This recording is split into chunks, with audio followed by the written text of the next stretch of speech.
A v tejto chvíli bola 10. veľká cena v BAG Baden-Baden odštartovaná a okamžite Nažinska vpredu. Takže Nažinska, Skyrow a Darling. Nažinska, Darling, Skyrow 3., Lord Fantasy 4., Buonarroti spolu s Pagenom a na priebežnej poslednej pozícii je to Osetín. Kone už nám vybehli na protiľahlú stenu. 1200 metrov do cieľa Nažinska. Nažinska so štartovým číslom 1 diktuje tempo od začiatku. Za ňou je to dvojica Lord Fantasy spolu s Darling, Skyrow a s podobným dresom, teda rovnaká stáňa, len slovenská Finest Adventure.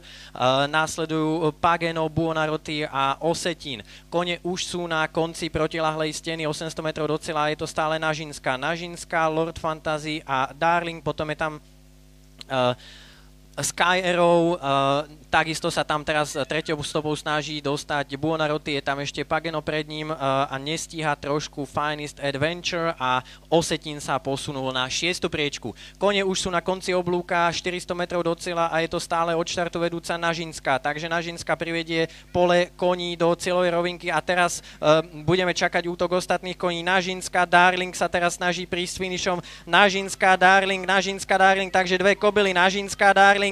To je súboj o víťazstvo, rovnako ako v cene Masketa, aj tá Nažinska, prvá Darling na druhej priečke, Nažinska zvíťazí v týchto dostihoch pred Darling na 3. mieste. Buonarroti, veľký súboj o 4. priečku medzi Skyrow a Pagenom a